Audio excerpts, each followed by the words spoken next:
अस्सलाम वालेकुम नाज़रीन, welcome to the show economy in focus. मैं हूं आपकी मेज़बान नताशा। नाज़रीन, सबसे पहले बात करेंगे इकॉनमी की एक बड़ी खबर के हवाले से। वो ये है कि टूरिज्म सेक्टर के अंदर एक ज़बरदस्त तेज़ी देखी जा रही है in the means of initiatives government की जानिब से, खासकर आम इलाकों में तेज़ रफ्तार सियाहती मनसूबों को उसका फौरी जो है वो आगाज़ किया जाए। ये प्राइम मिनिस्टर साहब का इनिशिएटिव है और उनकी हिदायत है, और ख़ासकर गवर्नमेंट की जानिब से टूरिज्म सेक्टर के अंदर इतनी ज़्यादा हम कह सकते हैं कि पेनिट्रेशन का देखना या इनिशिएटिव्स का देखना, ये इस बात की अलामत है कि हमारे पास जो रेवेन्यू जनरेट करने के जो ऑप्शंस हैं उनको एक्सप्लोर किया जा रहा है। और फाइनली यहाँ पर एक टूरिज्म सेक्टर के ऊपर जो काफ़ी काम होता हुआ दिखाई देना था, अब वो वक्त आ चुका है कि हम टूरिज्म के अंदर जो है वो न्यू चीज़ें देखेंगे। आज इसके हवाले से हम डिटेल डिस्कशन करेंगे कि कितना ज़्यादा एक इंपॉर्टेंट है tourism sector for the economy, और साथ साथ कुछ कंट्रीज ऐसे भी हैं जो अपने टूरिज्म से ही अपनी इकॉनमी को जो है वो प्रॉपरली अलाइन कर रहे हैं। तो आज हम ये भी बात करेंगे कौन कौन से शहर हैं पाकिस्तान में, कौन कौन सी प्लेसेस हैं जहाँ पर टूरिज्म के हवाले से चीज़ें बेहतर हो सकती हैं।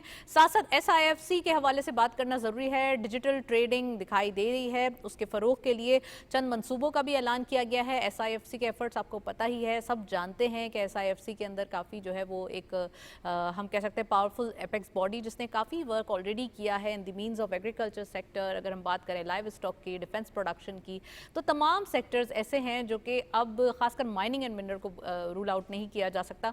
ये तमाम सेक्टर्स ऐसे हैं कि इनके अंदर बहुत ज़्यादा अब काम होता हुआ दिखाई दे रहा है। एक नंबर्स जनरेट होकर बता रहे हैं कि वाकई SIFC के एफर्ट्स जो हैं वो वाज़े तौर पे हैं, और अब डिजिटल ट्रेडिंग के प्लेटफॉर्म को जो है वो एक्सप्लोर किया जा रहा है SIFC के प्लेटफॉर्म पे। तो आज हम ये भी बात करेंगे, और साथ साथ गवर्नमेंट ने अमेरिका के हवाले से इन्वेस्टमेंट को एक्सप्लोर किया है मजीद, यानी कि हम बात कर रहे हैं माइनिंग एंड मिनरल सेक्टर की, और माइनिंग सेक्टर के अंदर भी SIFC के एफर्ट्स जो हैं वो वाजे हैं। और यहाँ पर हम कह सकते हैं कि रिफाइंड जो कॉपर है इसके ऊपर जो है वो एक इम्पॉर्टेंस दी जा रही है, और इसको बरामद करने की जो एक तवक्कुआत हैं वो अमरीकी सरमायाकारी भी दिख रही है, और इसको इंपोर्ट करने की भी जो है वो एक चीज़ें जो है अमेरिका की जानिब से देखी जा रही हैं। आज हम ये भी बात करेंगे कितना ज़्यादा इंपॉर्टेंट है, पाकिस्तान में येलो गोल्ड है ऑफ कोर्स, और पाकिस्तान इससे मालामाल है इन ज़खायर से, तो आने वाले दिनों में कितना ज़्यादा अपने एफर्ट्स को मज़ीद जो है वो यूटिलाइज़ कर सकता है, अपनी एफिशिएंसीज़ को यूटिलाइज़ कर सकता है पाकिस्तान। और हम बात करेंगे रिलेशनशिप के हवाले से, बायलैटरल रिलेशन के हवाले से, पाकिस्तान एंड रोम के हवाले से, जो यूरोपीय यूनियन और गल्फ कंट्रीज़ के हवाले से अगर बात की जाए, गल्फ मार्केट्स की, तो यहाँ पर कुछ ऐसे हम कह सकते हैं कि प्रोजेक्ट्स हैं जिनको कोऑपरेट करके या जिनको जॉइंट वेंचर्स करके जो है वो उनको अलाइन किया जाएगा, और इसका जायज़ा पाकिस्तान ले रहा है ऑलरेडी। आज हम ये भी डिटेल डिस्कशन करेंगे कि रीजन के अंदर हमारे पास कितनी अपॉर्चुनिटीज़ हैं, और इस अपॉर्चुनिटीज़ से हम क्या क्या फ़ायदा उठा चुके हैं, और नियर टर्म में हम क्या क्या फ़ायदा उठाने वाले हैं। और साथ साथ हम बात करेंगे गवर्नमेंट की एक और एफर्ट ऑफ कोर्स इंडस्ट्रीज़ के हवाले से। हम देख रहे हैं कि इसके फ़रोग के लिए न्यू जो पॉलिसीज़ हैं उनको बनाया जा रहा है, न्यू पॉलिसीज़ जो है वो मुतारिफ़ कराने का फ़ैसला किया जा रहा है। और यहाँ पर एक और आपको जो हम कह सकते हैं कि अच्छी खबर बताने की ज़रूरत है, वो जुलाई मंथ में 3.2 अरब डॉलर की तरसीलात ज़र मौसूल हुई हैं, यानी कि रेमिटेंसेस में 3.2 बिलियन डॉलर्स का इजाफा देखा गया है। ये एक बड़ी खबर है, और ऑफ कोर्स हम बात करें जब बड़ी खबरों की, तो हमारे पास तो इतनी क्यों होती है डेली बेसिस पे कोई ना कोई इकॉनमी के हवाले से, जैसे हम मार्केट की बात करें तो पॉजिटिविटी प्रिवेल है और न्यू हाइज देखे जा रहे हैं, ऑल टाइम हाइज। तो आज हम डिटेल डिस्कशन करेंगे, इन तमाम चीज़ों पर भी बात करेंगे, रिपोर्ट देखते चलते हैं, फिर वापस आते हैं और प्रोग्राम का बाकायदा आगाज़ करते हैं।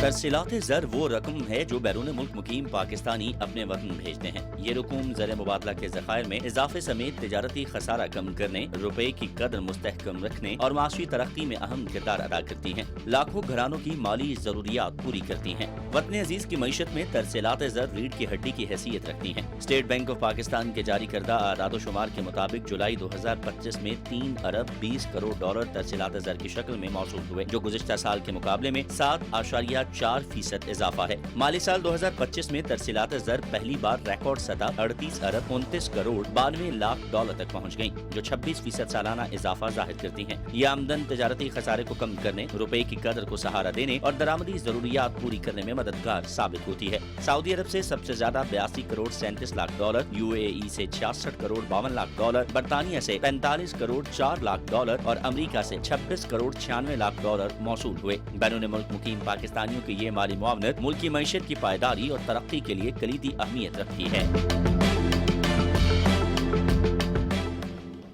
रिपोर्ट आपने देखी। इन तमाम चीज़ों पर बात करने के लिए we have a guest over Zoom. हमारे साथ मौजूद है मोहम्मद अकमल साहब। आप इकोनॉमिस्ट हैं, एनालिस्ट हैं, उनको वेलकम करेंगे। अस्सलाम वालेकुम sir, very warm welcome in the programme.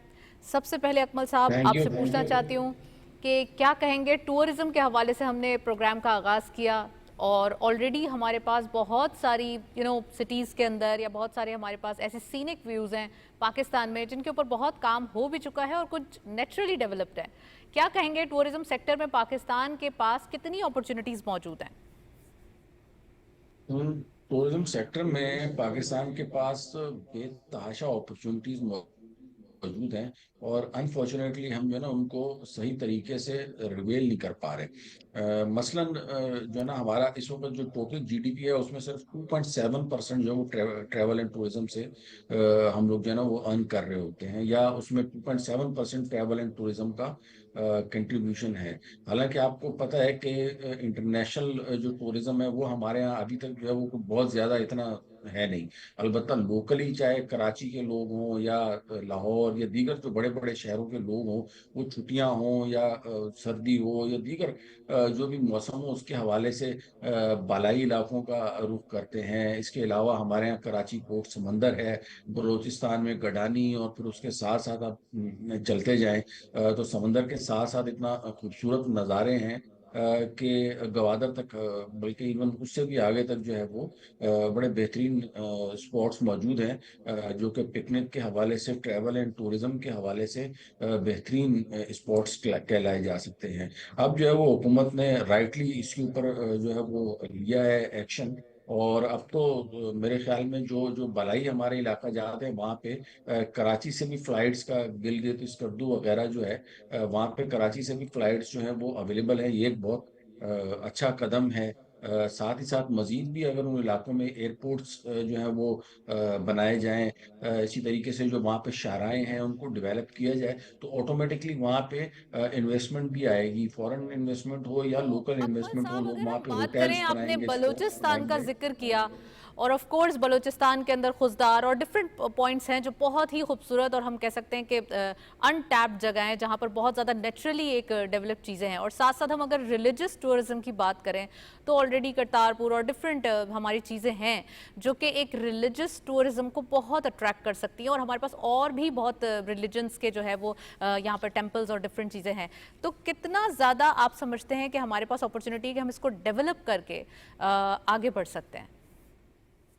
मेरे ख्याल में जो ट्रैवल एंड टूरिज्म है ना, ये हमारे यहाँ टॉप के ऊपर आ सकता है अगर हम जो है ना इसके ऊपर थोड़ी सी भी मजीद तवज्जो दें। और जैसा कि आपने बताया, बलूचिस्तान में एक तो जो है ना वो ज़ियारत हो गए, या सिबी डिवीजन में जो अगर आप देखें तो वहाँ पे बड़े खूबसूरत पहाड़ी नज़ारे मौजूद हैं। लेकिन उसके साथ साथ जो ये साहिली जो पट्टी है हमारी, और माड़ा हो गया, जूनी का साहिल हो गया, गडानी बीच हो गया, तो वो ये भी बड़े बेहतरीन और खूबसूरत स्पॉट है। और यहाँ पे बहुत ज़बरदस्त किस्म की जो है ना वो सड़कें बनी हुई हैं, बहुत ज़बरदस्त किस्म का हाईवे बना हुआ है। मैं तो खुद खैर इन इलाकों में ट्रैवल कर चुका हूँ, तो वहाँ पे जाके आपको लगता नहीं है कि आप जो है वो पाकिस्तान में, आपको ऐसा लगता है जैसे किसी आप दुबई के बीच में है। इसी तरीके से हमारा गिलगित बल्तिस्तान, चतराल, नारान, कश्मीर, कागान, स्वात, मतलब आप नाम ले, जन्नत नज़ीर वादियाँ जो है ना वो हमारी बालाई इलाकों में मौजूद हैं, जहाँ पे हमें इंटरनेशनल टूरिज्म को, हमारे यहाँ लोकल टूरिज्म काफ़ी है, मतलब इतनी इतनी उसमें बुरी सूरत हाल नहीं है, लेकिन हमारे यहाँ इंटरनेशनल टूरिज्म जो कि फॉरेन रेवेन्यू अर्न करने का एक एक बहुत वाफिर जिस तरह हमारे फॉरेन रेमिटेंसेज आ रही है ना, उसी तरीके से हमारे पास ट्रैवलिंग या ये टूरिज्म से जो है ना वो हम बहुत अच्छा रेवेन्यू कमा सकते हैं। दुबई की देखें अपने इकोनॉमी प्राइम में मिनिस्टर ट्रैवल साहब एंड ने ये टूरिज्म। इनिशिएटिव लिया है कि ऑटोमेटिकली अब चीज़ें जो है वो एक प्रॉपरली टूरिज्म की तरफ आ जाए। ऑफ कोर्स उन्हीं की हिदायत है जब ये अब टूरिज्म के ऊपर काम होना शुरू हुआ है। बिल्कुल ऐसा ही है, और मेरे ख्याल में और आने वाले वक्तों में मैं देख रहा हूँ कि इस शोबे में जो है ना वो तरक्की की अपॉर्चुनिटीज मौजूद हैं, और इसमें हमारे पास काफ़ी हद तक लोग आएंगे, लोगों को रोजगार, एम्प्लॉयमेंट की अपॉर्चुनिटीज हासिल होंगी, क्योंकि उससे फिर बड़ी सारी सनतों को भी रोजगार वाबस्ता है। उसमें होटलिंग की इंडस्ट्री को बड़ा प्रमोशन मिलता है, उसके बाद गाड़ियों की ट्रांसपोर्टेशन के ऊपर बड़ा उसके ऊपर फर्क अकमल पड़ता है साहब, लोगों आपने को। इंडस्ट्रीज का वहाँ पे जिक्र अच्छी किया है, मैं अपॉर्चुनिटी। इंडस्ट्रीज के हवाले से पूछती चलूं। आज ही की न्यूज़ है कि हमारे पास जो है वो न्यू पॉलिसीज मुतारिफ कराने का कहा जा रहा है इंडस्ट्रीज के हवाले से, कितना ज्यादा ये बिजनेस क्रिएशन होगा? और दूसरा ये कि अगर हम बात करें रेमिटेंसेस की, तो हमारे पास इस मंथ ऑन मंथ बेसिस पे $3.2 बिलियन रेमिटेंसेस आ चुके हैं। तो क्या समझते हैं आप, क्या परफॉर्मेंस देखी जा रही है? गवर्नमेंट इज वेरी कीन कि किसी तरीके से न्यू पॉलिसीज आए बिजनेसेस के लिए, तो बिजनेसेस कैसे दिखाई दे रहे हैं आपको Pakistan as a place? Businesses के हवाले से पाकिस्तान में काफ़ी अपॉर्चुनिटीज मौजूद हैं, और अब तो अल्हम्दुलिल्लाह इंडस्ट्री में भी जो है ना, हमारी गाड़ियां भी जो है ना वो इवन जापान और दीगर कंट्रीज में जाना शुरू हो गई हैं। इससे पहले आपको याद होगा हम सिर्फ लोकली चीज़ों को संभल कर रहे थे, लेकिन there are number of companies now they are exporting the vehicle. तो ऑटोमोबाइल इंडस्ट्री में हमारे मतलब जो है ना अच्छी इसने ग्रोथ दिखाई है, और मजीद भी जो है वो इसमें ग्रोथ की अपॉर्चुनिटीज मौजूद है। नो डाउट कि इंडस्ट्रियल पॉलिसी जो है वो होनी चाहिए, और खास तौर पे उसमें अगर पावर के हवाले से हुकूमत जो काम कर भी रही है अभी भी जो है ना, वो SIFC के तहत जो है वो चीफ ऑफ आर्मी स्टाफ ने भी काफ़ी इसके ऊपर एफर्ट्स किए हैं। उनका हालिया दौरा अमेरिका और जो दौरा चाइना था उसमें भी जो है ना वो हमारी जो मालूमात है उसके मुताबिक उन्होंने ये जो इंडिपेंडेंट पावर प्रोड्यूसर फॉरेन जो कंपनीज हैं चाइनीज, जी जी उनके जी, साथ भी जाके IPPs। बात की है, उनसे भी हाँ, दरखास्त की है कि अपने टैरिफ को थोड़ा सा नीचे लाएं। तो वंस पावर जो है ना वो पावर अगर हमारे यहाँ थोड़ी सी नीचे आ जाती है तो हमारे यहाँ बहुत अपॉर्चुनिटीज है, खास तौर पे अमेरिका के जो टैरिफ है उसके तनाजुर में देखा अख्तर जाए साहब, तो हमारे आपने जो दीगर अमेरिका का खिते भी के जिक्र किया मुताबिक है। है, मैं आपसे पूछती चलूं कि यहाँ पे America is very keen to invest in the copper, mining and mineral sector के अंदर इन्वेस्टमेंट करना चाह रहा है। कॉपर के हवाले से जो है वो ये है कि रिफाइंड कॉपर वो इंपोर्ट भी करना चाह रहा है। तो एक तो आप पाक अमेरिका रिलेशनशिप के हवाले से जो इन्वेस्टमेंट अपॉर्चुनिटीज और ये न्यू टैरिफ एंड ट्रेड तमाम शुरू हुआ है, इसको कैसे देखते हैं? और दूसरा SIFC का भी आपने जिक्र किया, तो यहाँ पे डिजिटल ट्रेडिंग के हवाले से जो है वो एफर्ट्स की जा रही हैं, तो कितना एक ऑप्टिमिज्म क्रिएट हो रहा है in the means of online, अगर हम बात करें, अगर बिजनेसेस की बात करें, या रीजनल कनेक्टिविटी की बात करें, या हमारी अपॉर्चुनिटीज की बात करें?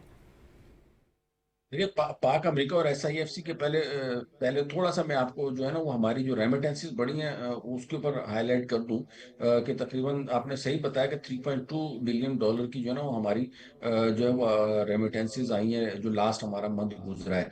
और लास्ट ईयर की अगर मैं बात करूं, फाइनेंशियल ईयर 2025 जो हमारा एंड हुआ है, तो उसमें 38.5 बिलियन के करीब हमारी फॉरेन रेमिटेंसेस थी।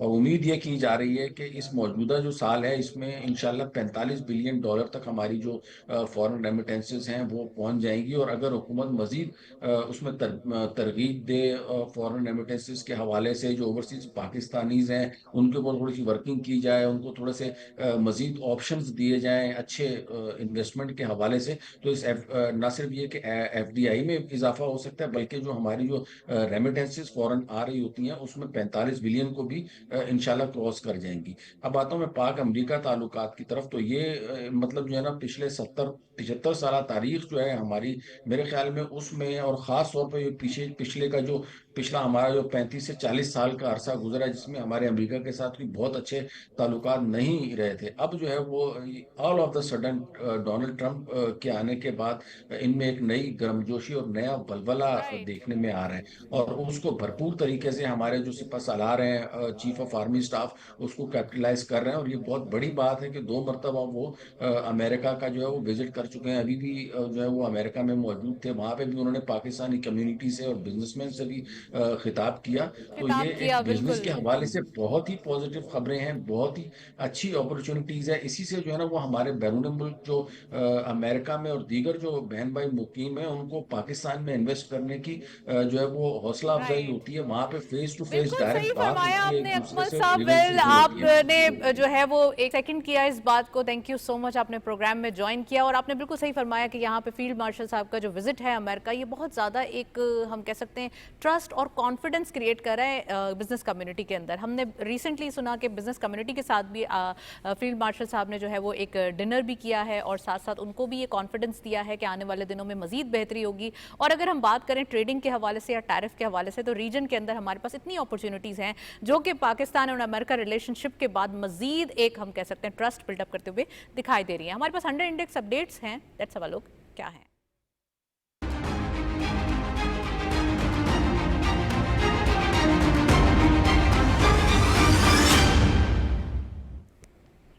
100 इंडेक्स अपडेट्स देखते चलते हैं। हमारे पास आज की ज़बरदस्त अपडेट्स मौजूद हैं। ओपन हुई मार्केट 1,45,382.79 के लेवल पर। हायर साइड पे मार्केट गई 1,47,005.17 यानी कि वेरी नियर टू 150 के, और बहुत ही ज़बरदस्त सेंटिमेंट्स मार्केट के दिखाई दे रहे हैं, जो कि 147 यानी कि it's look like a dream, बहुत अच्छा लग रहा है। Lower was 1,45,258.49 and finally closure 1,46,929.84 यानी कि 1,547.05 का इजाफा आज की एक सिंगल डे में देखा गया। एक पॉजिटिव स्टार्ट, एक एंथुजियाज्म मार्केट का, एनर्जेटिक परफॉर्मेंस, और साथ साथ थोड़ा सा हम पीछे दिखाई दे रहे हैं 147 के क्लोजर में। इट मींस के हायर साइड पे अचीव कर चुके हैं और क्लोजर में भी अचीव करना बाकी है। इंट्राडे हाई पे हम टच कर चुके हैं। So there is a room के मार्केट इस वीक के अंदर में भी कोई सरप्राइज दे सकती है, इंडिपेंडेंस डे की खुशी में भी, और साथ साथ मार्केट में जो एक एनर्जी देखी जा रही है वो एक टॉप ऑफ द हिप है। एक ब्रेक की जाने चलते, साथ रहिए।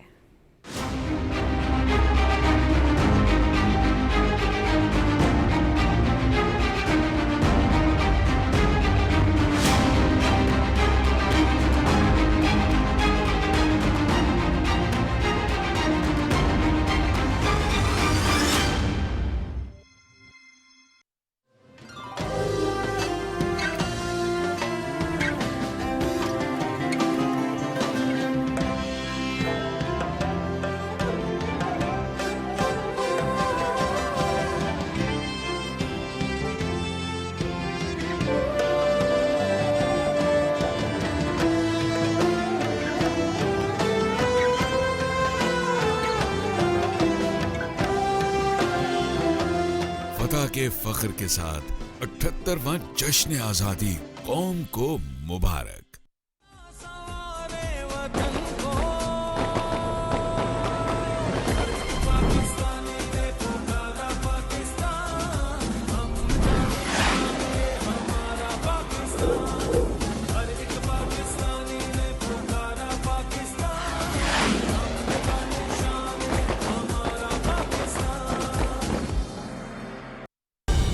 दुरुस्त हर वक्त बर वक्त।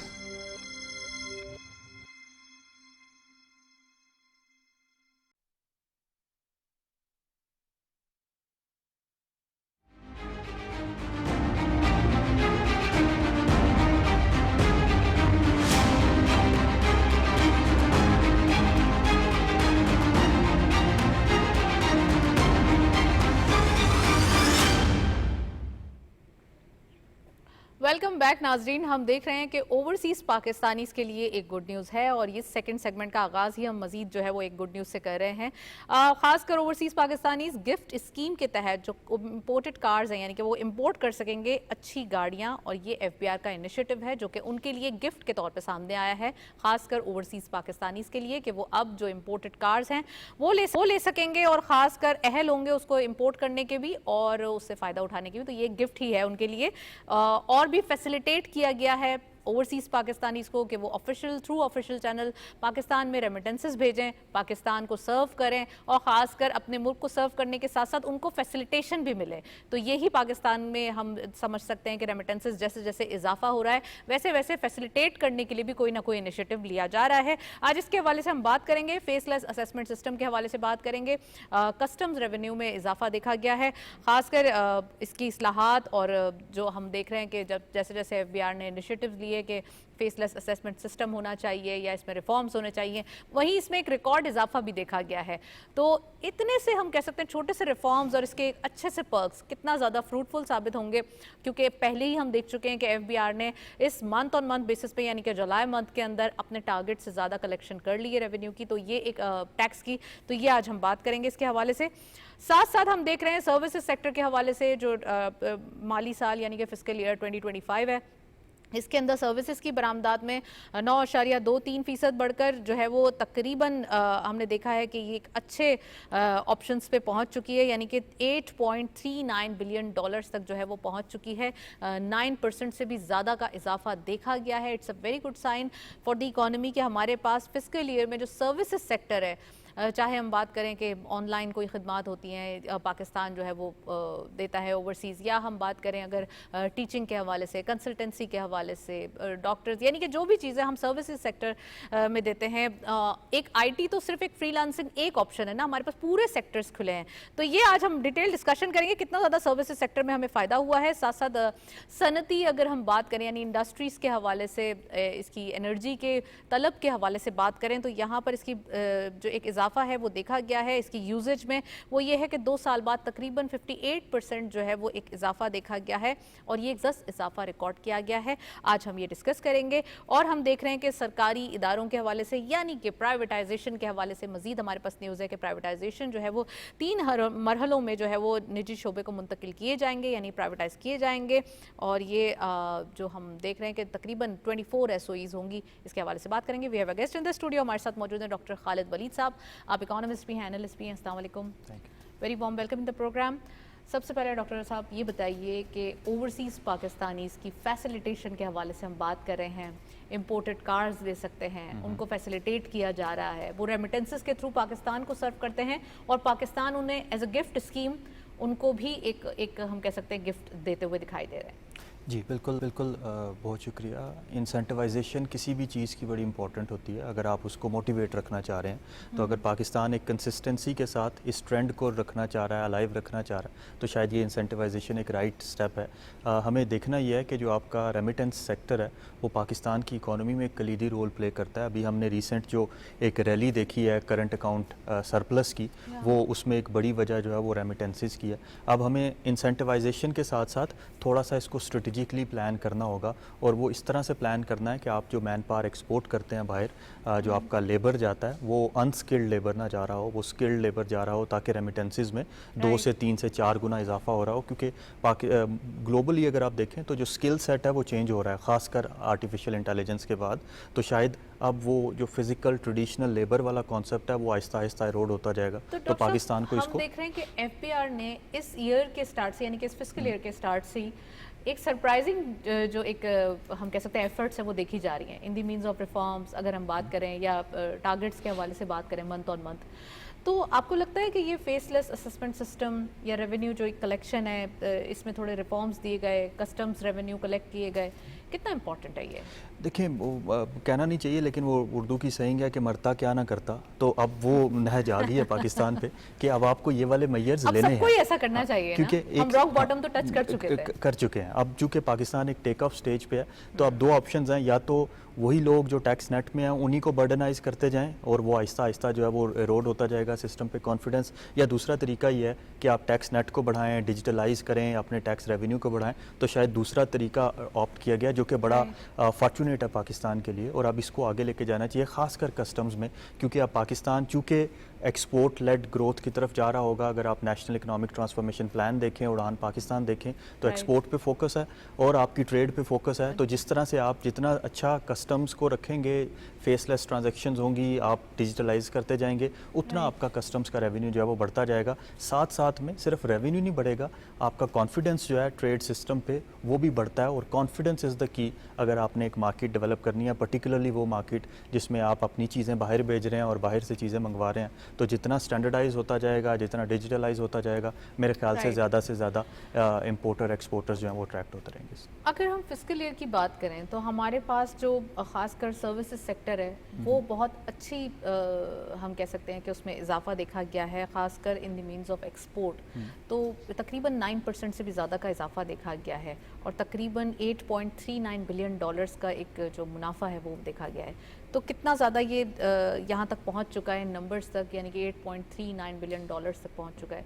ये सर्विसेज सेक्टर, फ्रीलांसिंग, या फिर हम बात करें कि ऑनलाइन कंसल्टेंसी या डिफरेंट चीज़ें जो चीज़ें पाकिस्तान से की जाती हैं सर्विसिंग सेक्टर के अंदर, तो क्या लगता है आपको कितना ज़्यादा एक हम कह सकते हैं कि इसमें एक पैरानॉइड सिचुएशन देखी जा रही है?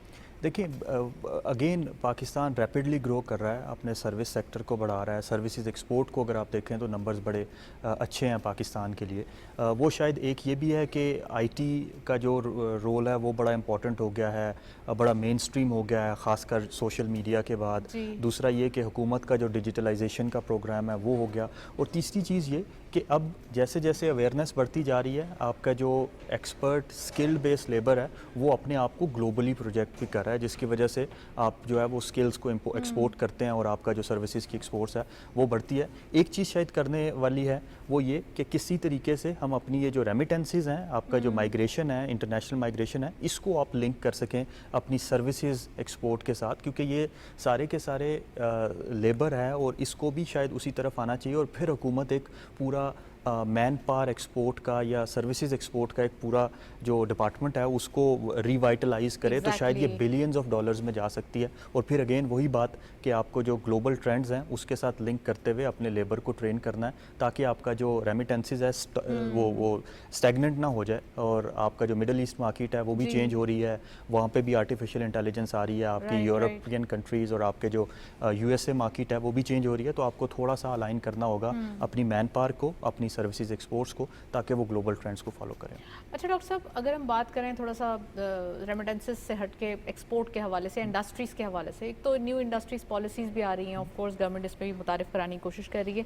वहीं हमारे पास जो इंडस्ट्रीज़ के अंदर जो एनर्जी यूजेज है वो बढ़ती हुई दिखाई दी, यानी कि 2 साल बाद हमने देखा है तकरीबन 58% का ज़बरदस्त इजाफा रिकॉर्ड किया गया है। ये एक हम कह सकते हैं कि बिजली की कीमतें कम होने की वजह से हुआ है, क्योंकि ऑलरेडी सब सोलर पैनल्स की तरफ चले गए थे, या फिर ये ऑलरेडी जो हमारे पास ऑर्डर्स हैं या न्यू हमारे पास मार्केट टैप्स हुई हैं उनका इम्पैक्ट है, ये किस वजह से हुआ है? देखिए, इसकी जो बुनियादी वजह है वो ये है कि चूँकि बिजली की प्राइस बहुत ज़्यादा बढ़ गई थी तो हुकूमत ने आपके जो एक्सपोर्टिंग सेक्टर है उसको सब्सिडाइज्ड रेट पे गैस दी, और उस गैस को यूज़ करते हुए इन इंडस्ट्रीज़ ने अपने कैप्टिव पावर प्लांट्स लगाए, विच मीन्स कि वो अब ग्रिड से इलेक्ट्रिसिटी नहीं ले रहे थे।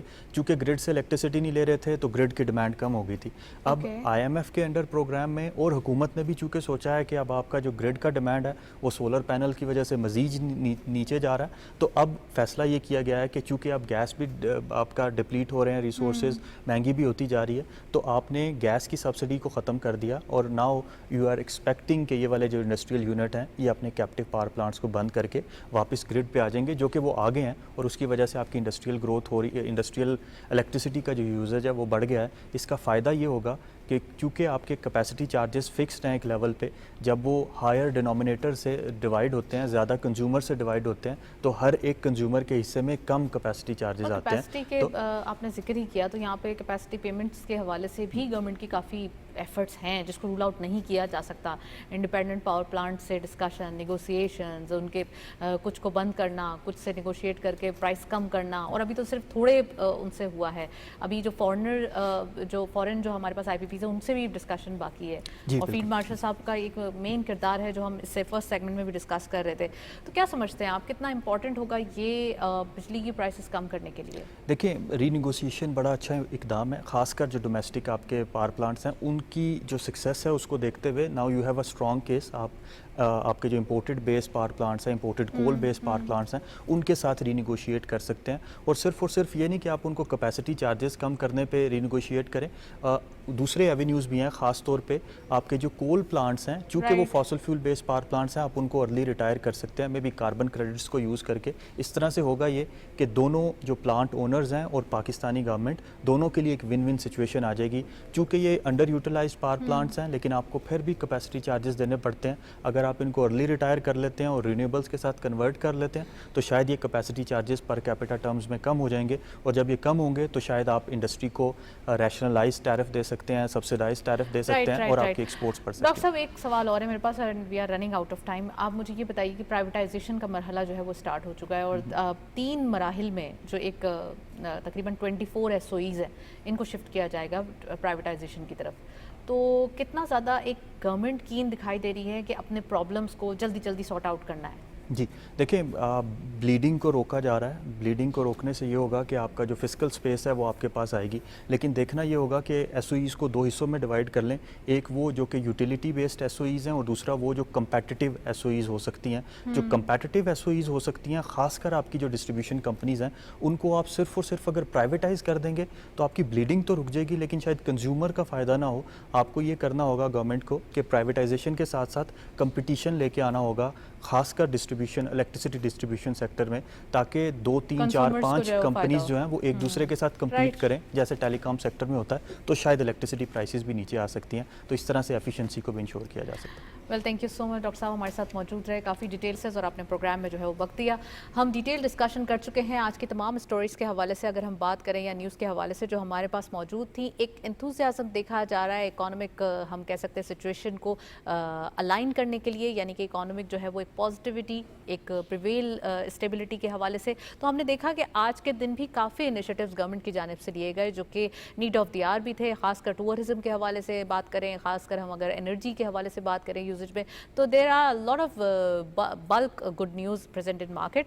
तो आज हम ये डिस्कशन कर चुके हैं। स्टॉक मार्केट भी आपको दिखाई एक पॉजिटिव जेस्चर देखा जा रहा है, और वीक का स्टार्ट इतना बैंग हुआ है, तो आने वाला दिन भी, यानी कि पूरा जो एक 4 ट्रेडिंग सेशन है वो भी पॉजिटिव होंगे। हमारे पास कमोडिटीज़ अपडेट्स मौजूद हैं, let's have a look.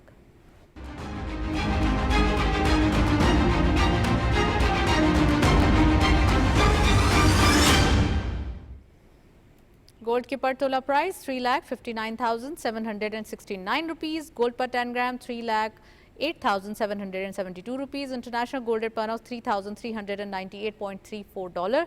Oil WTI पर बैरल $63.91। ऑयल ब्रेंट क्रूड पर बैरल $66.69 डॉलर। गोल्ड प्राइसेस में आप देख सकते हैं एक अपवर्ड डायरेक्शन देखी जा रही है, वेयर एज अगर हम बात करें यहाँ पर ऑयल प्राइसेस के हवाले से, तो ऑयल प्राइसेस में कमी देखी जा रही है। अगर WTI भी देखें या ब्रेंट क्रूड भी देखें, एक इन्फ्लेशन के लिए पाकिस्तान की बहुत अच्छा है। करेंसी अपडेट्स भी देखते चलते हैं।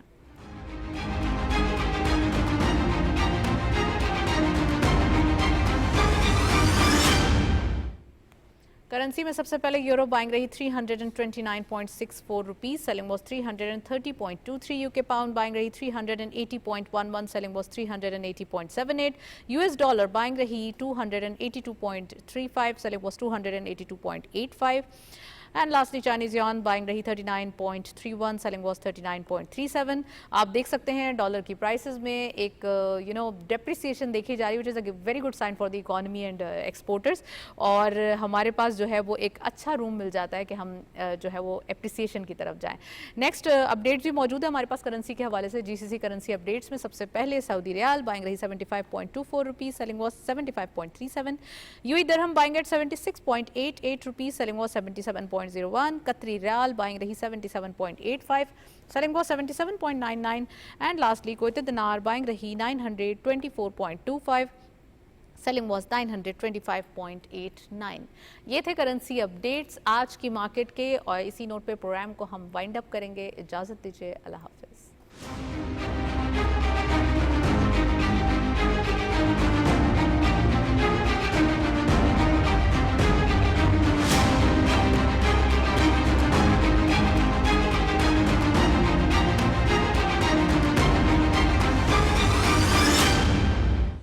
दुरुस्त हर वक्त बार वक्त।